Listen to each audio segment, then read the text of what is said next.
Morning, everyone. I want you to, if you will, to think back over the last year and think about some of the changes that we've seen in our world. I guess that's perhaps the biggest change that we've experienced. It's not a lot, is it? One bloke takes over from another bloke. But the impact, of course, in the last few months of having Donald Trump as president of the US has been quite astounding, hasn't it, on the world stage? Whether you like him or not, or whether you agree with what he does or not, he's brought about quite a bit of change and provoked quite a lot of change. In the last 12 months, we've seen quite a bit of change in the ongoing war with ISIS. So from having 2 years, really, where they were unstoppable, the last 12 months has seen the world push back in different ways against ISIS, and that the war has sort of squeezed them more and more. And yet, I guess what we've seen with a group like ISIS is just how easily things can change, particularly in that part of the world, where out of nowhere came this group and ran riot, took over huge swathes of the Middle East, and it's taken an awful lot of fighting and bloodshed and world power to actually bring things back under control again. And a lot of that has happened in the last 12 months. Last summer we saw a coup attempt in Turkey.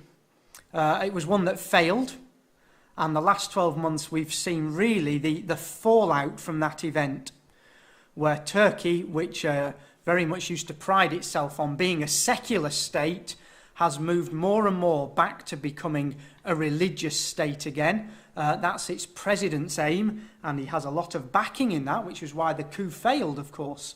But it means that one of the biggest nation in the Middle East has been changing its personality, you might call it, over the last 12 months, and that's making the Middle East, bit by bit, into a different place altogether. And we've seen this, haven't we? We've seen a different sort of terrorism take hold in the last 12 months. And it's in places like Nice, remember along the seafront there, in Manchester, in London, Berlin, Barcelona, Jerusalem as well. What we've seen is not just a continuation of the kind of terrorism we were used to, with people blowing themselves up, but we've seen a new kind, haven't we, come on the scene? The sort that is just somebody driving a van or a lorry. And that's all it takes, isn't it, for all of a sudden there to be dozens of casualties from that kind of terrorism. That's changed the world as well. Because now, you know, you go and walk out in the street and you don't know what's going to happen, do you? Because all it takes is somebody with a crazy mind to mount the curb. And all of a sudden there's another terrorism, isn't it? It doesn't need people who have to learn how to make bombs or operate in secret cells. You know, it just somebody takes it into their mind to support their view of the world in a lorry. And that's what we've seen. A very scary sort of world to live in is I guess, the point I'm trying to get across. And, of course, a very scary world to live in is not made any easier with a crazy guy like this. And the war of words and of missiles and of tests that we've seen, especially in the last few months. And I guess we sort of wait, don't we, every day almost now to say, well, what's the next thing this man is going to do? And what's the next thing that the US and other nations are going to respond with? And that doesn't seem to be going away at the moment at all, does it? And if that weren't enough, then just this last few weeks, maybe the last 2 months, have shown us that the world is very much at the mercy of natural disasters. I can't even remember which two those are. I think those are both Hurricane Irma. But in the space of just a few weeks, we saw 3 devastating hurricanes, didn't we? Absolutely wiping out whole rafts of civilization across first America and then the Caribbean. These are the sort of things that you and I have seen. If you just kind of try and cast your mind back 12 months and say, well, you know, how's the world changed in the last year? Well, that's how it's changed. That's what we've seen. And it kind of leaves you and me, if we're not careful, it leaves us with a real feeling of uncertainty. That's what it does. It leaves us saying, well, what next? You know, what will affect you and me? You know, if somebody can walk into an arena in Manchester and blow themselves up, if somebody can drive a van along a pavement in London and do so much damage, what could they do in any part of our lives, in our part of the world? It's the uncertainty that I think seems to shock people most of all. And yet, it's exactly what the Bible predicted. This is exactly the kind of thing that the Bible has been saying we would live through. And that's where I want to have our reading, not quite halfway through, I'm afraid, Andrew. But we're going to read a few verses from what Jesus says in Luke chapter 21, because Jesus paints the picture of the kind of society that we live in now. We're going to read Luke 21, and we'll read, or Andrew will read for us from verse 20 through to verse 28, please. I shall sit on the step.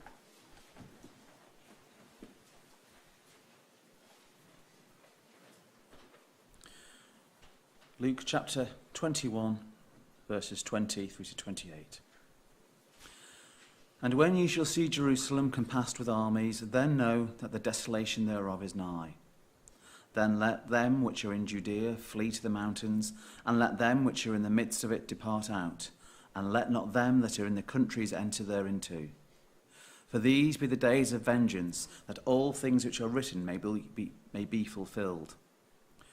But woe unto them that are with child, and to them that give suck in those days.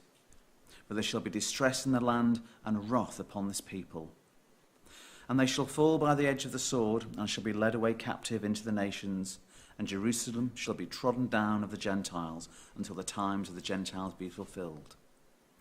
And there shall be signs in the sun, and in the moon, and in the stars, and upon the earth distress of nations, with perplexity, the sea and the waves roaring, men's hearts failing them for fear, and for looking after those things which are coming on the earth. For the powers of heaven shall be shaken. And then shall they see the Son of Man coming in a cloud with power and great glory.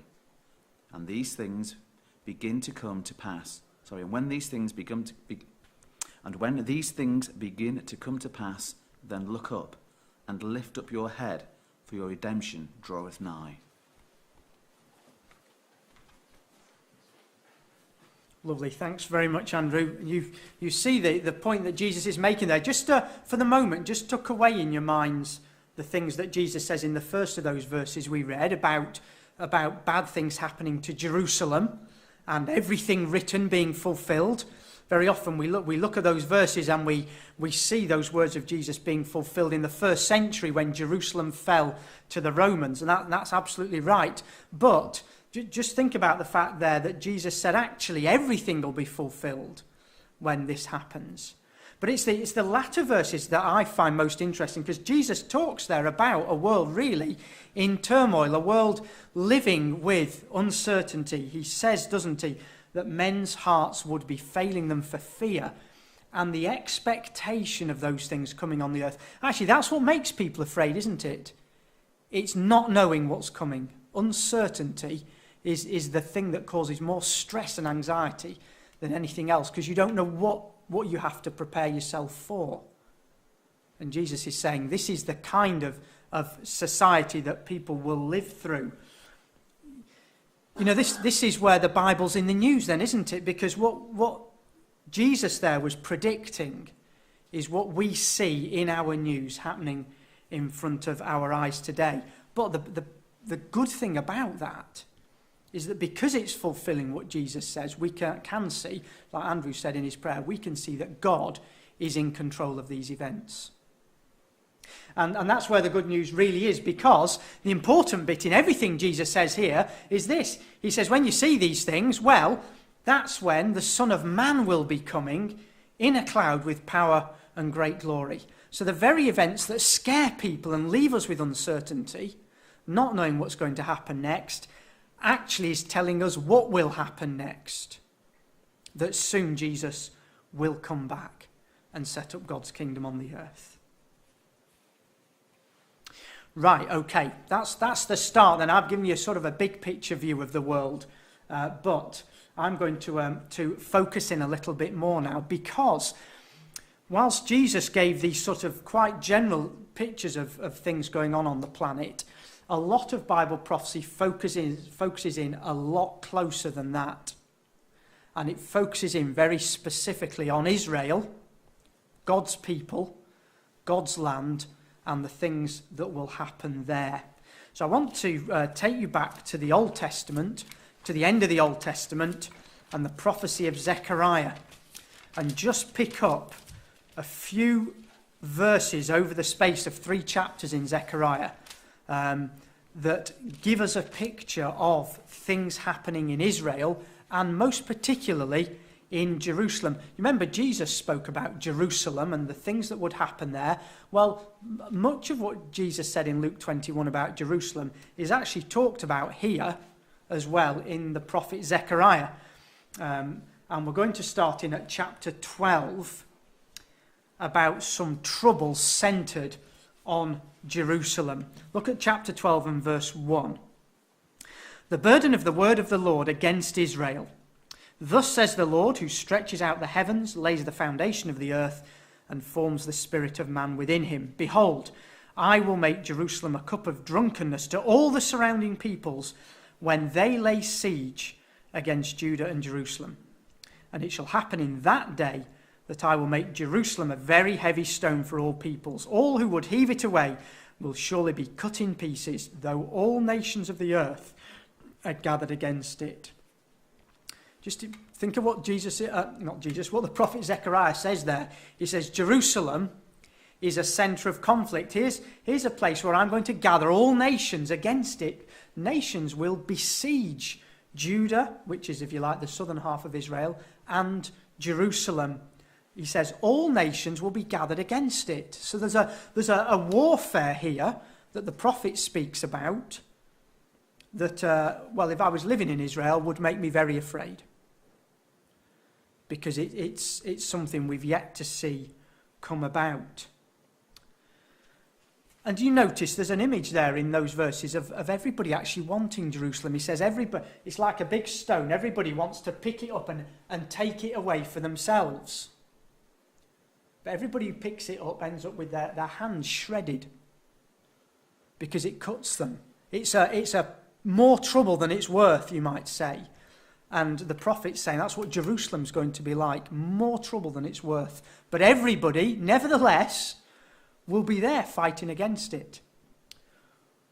What would happen if you had every nation in one form or another fighting against Israel at Jerusalem?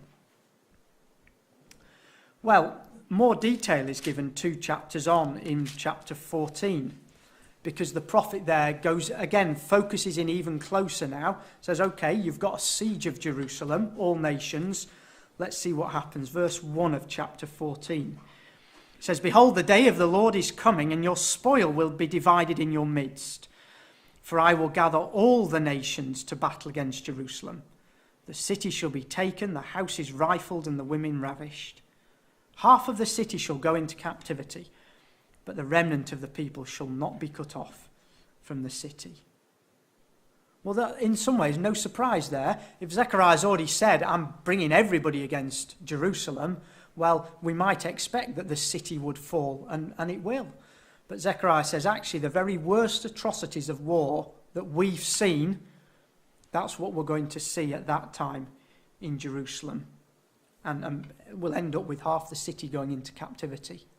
Actually, if you go back a page, the previous chapter ends with more prophecy about this same period of time, where in verse 8 of chapter 13, we're actually told, It shall come to pass in all the land, says the Lord, that 2/3 in it shall be cut off and die, but 1/3 shall be left in it. I'll bring the 1/3 through the fire, will refine them as silver is refined, and test them as gold is tested. 2/3 of the people in the land of Israel dying. I think the population of Israel is something like 8 million now. So you're talking there about the number of people dying in the land pretty much has died in the Holocaust. Certainly if it's Jews who are perishing here. So however bad things are in the world, actually this is going to be probably the worst event that the world will ever see. Certainly in concentrated in one place, it will be quite shocking. And yet it's this very tragedy that the prophet talks about that will bring the deliverance that the Bible also promises. Because did you notice that in verse 9, this only third of the people left in the land of Israel will be brought by God through the fire. God will refine them as silver is refined and test them as gold is tested. They will call on my name and I will answer them. I will say, this is my people.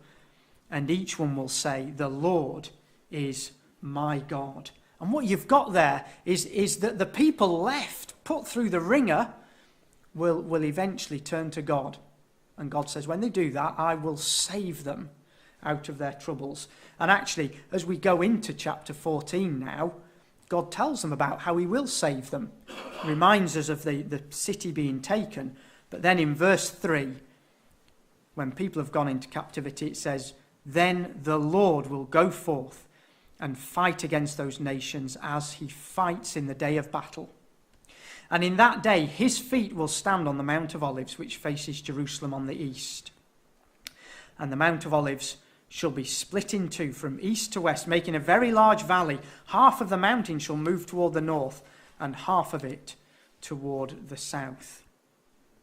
So God says, when these troubles hit Israel and things seem to be completely lost for them, then I'm going to deliver them. I'll save my people. And when it talks there about his feet standing on the Mount of Olives, we can go to our New Testament and realize that it's talking about the feet of none other than Jesus Christ.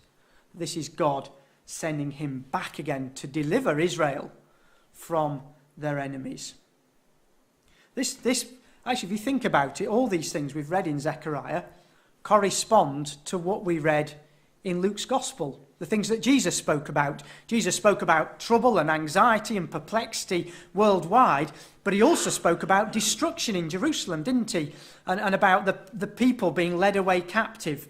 So although that was fulfilled in the first century, it looks as though all those words of Jesus will be fulfilled again now in this era that you and I are living through, when we see all the troubles going on all over the world. And it's this distress, particularly for God's people, that ultimately brings about their salvation. It's in a way here, what I'm doing by telling you the things that the prophet Zechariah has to talk about, is I'm telling you what some of tomorrow's headlines are going to be. This all nations against Jerusalem and being besieged and the city being taken, those are headlines we've not seen yet, have we, in the news? But they're coming. I suppose what we might ask is, well, it is a crazy old world, but how is that set of headlines going to come about? If you think of the way that the world is skirting around the North Korea problem, that's what we try to do, isn't it, as a world? We try and sort of say, we don't like you and you don't like us, but we're going to try not to get into this sort of war. How will it end up with every nation against Israel going to war with them? Well, this is sort of more recent news then, I guess. And you may or may not be aware of it. This is the sort of thing I pick up on my news feed, because I get Israeli news in my news feed. But what we see on a global scale now is a very slowly but steadily growing anti-Semitism. And it comes out in the most unusual of ways. So, for example, UNESCO have sort of passed a resolution about Jerusalem. It's a resolution that's about the sort of UNESCO heritage sites in Jerusalem, which are, guess what we would call Temple Mount. That's a UNESCO labelled heritage site. But in this resolution that's been passed by UNESCO, they only refer to it by its Arabic name. I think it's Haram al-Sharif. Because, of course, it's a Muslim holy place. It's got the Al-Aqsa Mosque and it's got the Dome of the Rock. And they completely omit any reference to any Jewish history of Temple Mount. Of course, we call it Temple Mount because it's where the Jewish temple was, the place where the God of Israel was worshipped. And that's gone. Now, that you could say that, that's such a small thing. That's just what this one world body happens to talk about this place as being. It would be like people insisting that where we live is crew rather than rope, and us taking offence at that. But it's a bigger deal. It's a bigger deal if you're a Jew, but it's a bigger deal in the sort of attitude it shows, an attitude that's slowly changing against Israel. Israel has gone off on one about this and say, this is outrageous that you've sort of wiped out 1,500 years of Jewish history of having a temple on the mount there, or however long, and it's just been ignored. But it shows that world opinions about Israel are changing bit by bit. Well, that's something that you can see that's about Jerusalem, isn't it? Jerusalem's this heavy stone that everybody wants a part of, and maybe doesn't want Israel to have a part of. Here's something else that you might be aware of, and again is a growing movement, and it's not local, it's global. It's called BDS, and it means boycott, divestment, sanctions. And essentially it's groups of people who support the Palestinian cause, and because they support the Palestinian cause, essentially say, well, Israel is operating an apartheid situation, just like South Africa did, and therefore we are going to protest against that. And it's happening in little ways, but growing bit by bit globally.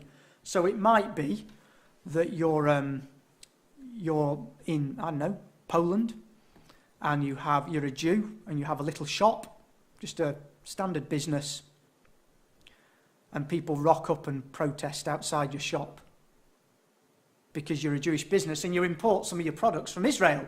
And Israel is this apartheid oppressor of the Palestinians. Bear in mind, I'm not getting into any of the politics of this, whether you think it's right, wrong, or both sides to blame. It's what's changing in people's perceptions, because that little Jewish business is now closed down, and the people have had to shut up shop because they can't operate against protests. One of the global businesses, SodaStream, has been in awful trouble because of products that they buy from Israel, or that they manufacture there, and this movement has put pressure on them because of their link to Israel.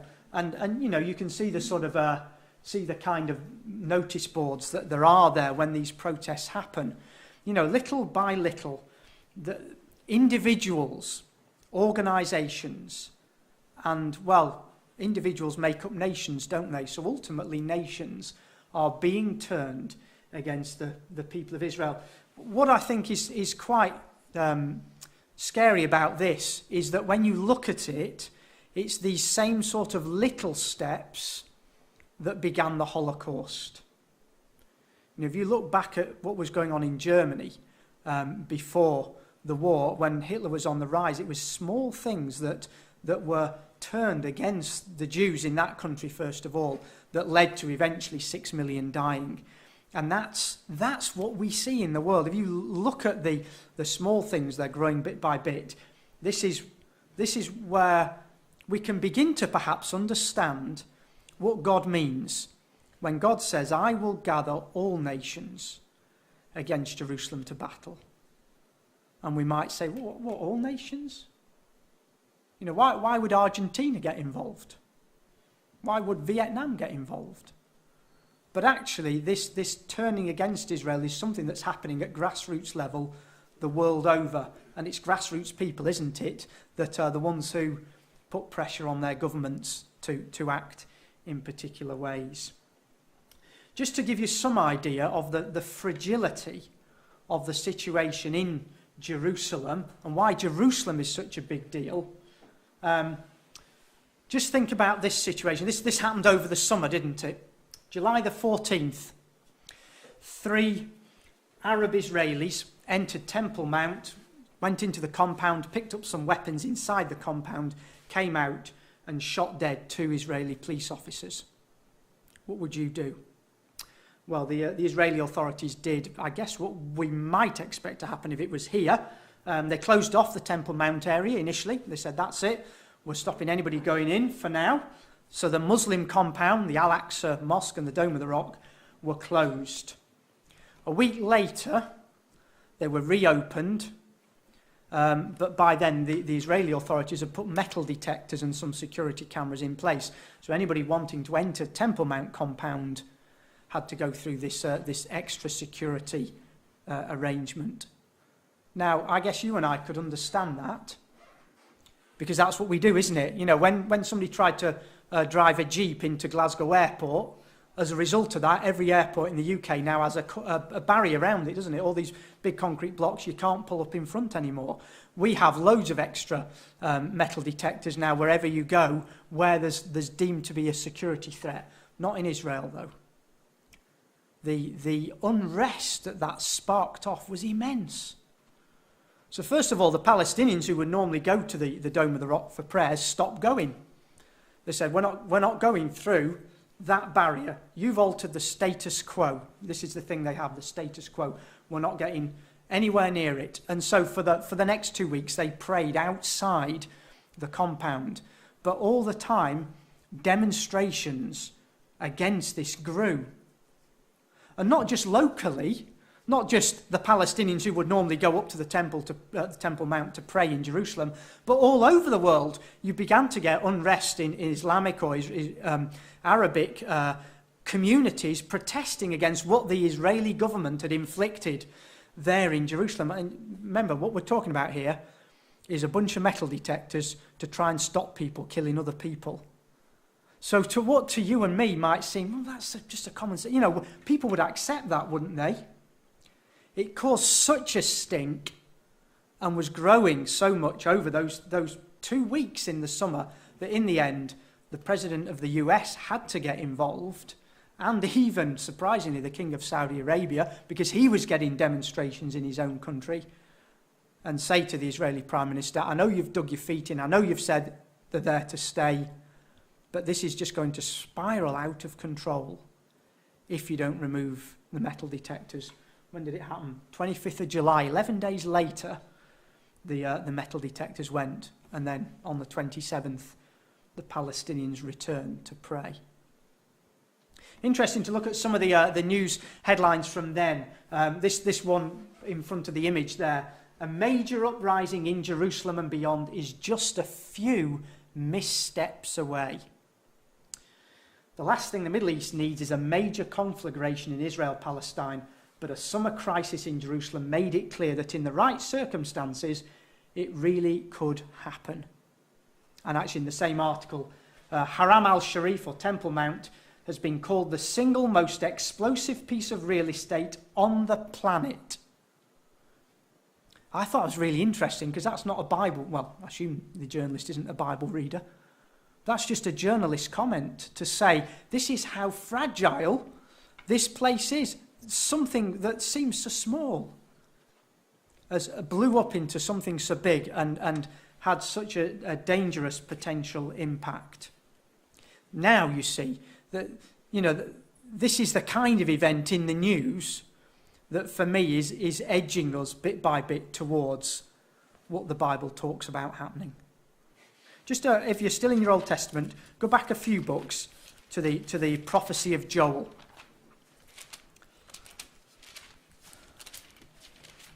The prophecy of Joel in chapter 3. Because, you know, you might say, well, you've seen all these little things that are building and causing such tension over what we might think of as not a big deal, but clearly is a massive deal for many, many millions of people across the world. Well, Joel, he also prophesies, like Zechariah, about the sort of events that will take place at Jerusalem. Let's have a look at Joel's words in verse 9. Joel says, proclaim this among the nations, prepare for war. Wake up the mighty men, let all the men of war draw near, let them come up.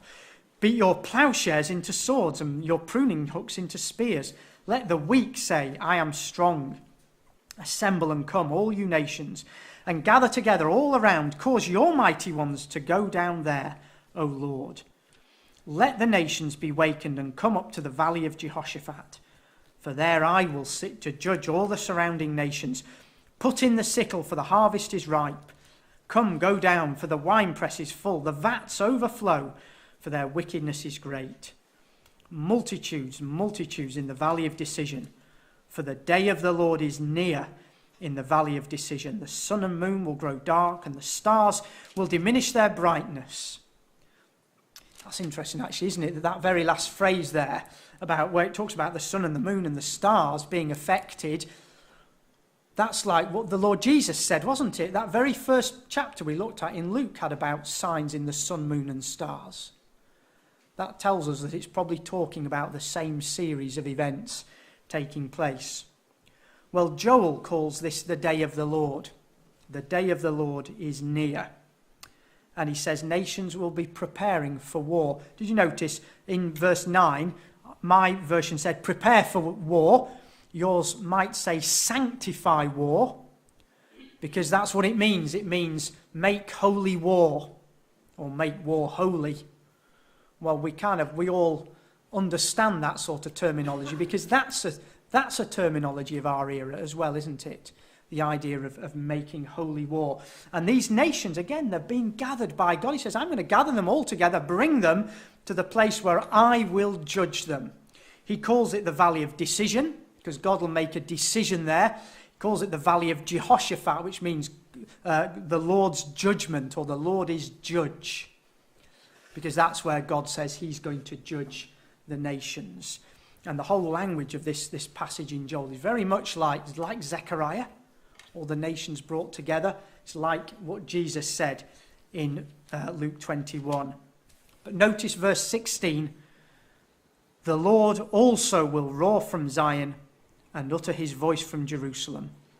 The heavens and the earth will shake, but the Lord will be a shelter for his people and the strength of the children of Israel. And that's the good bit again. Just like the end of Jesus' prophecy in Luke, just like the end of the prophecy in Zechariah, where God steps in. So again here, God says, when I bring all these nations together, and it's Jerusalem I bring them to, then I will save my people and will deliver them from their enemies. I suppose the question that has to be asked, doesn't it? Where do you and I fit into all this? We're a long way from Jerusalem. I don't know if any of you have Jewish blood, but this all seems to be about Jews, doesn't it, here? Well, I guess in the first instance, our news headlines are telling us what the Bible's foretelling, aren't they? That what we see on the news each day is saying to us, God is in control and God is working his way towards his ultimate fulfillment of purpose. And so the Bible's telling us what the next set of headlines are going to be as well. We can see what's coming next, and if we look, we can see the way that things are building up. And we know that this is leading to the return of Jesus. But the point is, Jesus isn't just coming back to deliver Israel. It's wonderful that he is going to deliver Israel when you think of what they're going to go through. But he's coming back as well to bring salvation to everybody who follows Jesus Christ faithfully. This is what the writer says in Hebrews about the whole work of Jesus, its beginning and, if you like, its end as well. He says, Christ has not entered the holy places made with hands, which are copies of the true, but into heaven itself, now to appear in the presence of God for us. Not that he should offer himself often, as the high priest enters the most holy place every year with the blood of another. He then would have had to suffer often since the foundation of the world. But now, once, at the end of the ages, he's appeared to put away sin by the sacrifice of himself. And as it's appointed for men to die once, but after this the judgment, so Christ was offered once to bear the sins of many. To those who eagerly wait for him, he will appear a second time apart from sin for salvation. Look at that. It wraps up in 4 verses. The whole work of Jesus, that he came to die for sins, for you and me. And if we're looking forward to it, because we're his followers, he's going to come back again to bring salvation to you and me as well. So I hope that our little time this afternoon has helped help you to start to look at the world and the things going on in the world in just a slightly different light. You know that when you see the news, it feels like the world's completely spiralling out of control. But it isn't. We see Israel slowly but surely being isolated, that their enemies, bit by bit, are becoming more and more aggressive towards them. But we can see in this that God is absolutely at work, that he's behind all this, because what the Bible foretells from God is what we are seeing coming true. And actually, this should be a motivation to you and me. You know, if we can see God's purpose coming to its conclusion, then you and I need to get on. We need to act. We need to do something in our lives because God's offering us salvation if we will take hold of it in his future kingdom. So that the sort of events that we see happening in the world, where the Bible is telling us, and then we see it in the news, shouldn't be something that brings us despair. It actually should be something that brings us hope. Because remember what Jesus said. He said, you know, men's hearts will be failing them from fear and the expectation of those things which are coming on the earth. For the powers of the heavens will be shaken. Then they will see the Son of Man coming in a cloud with power and great glory. Now, when these things begin to happen, look up and lift up your heads, because your redemption draws near.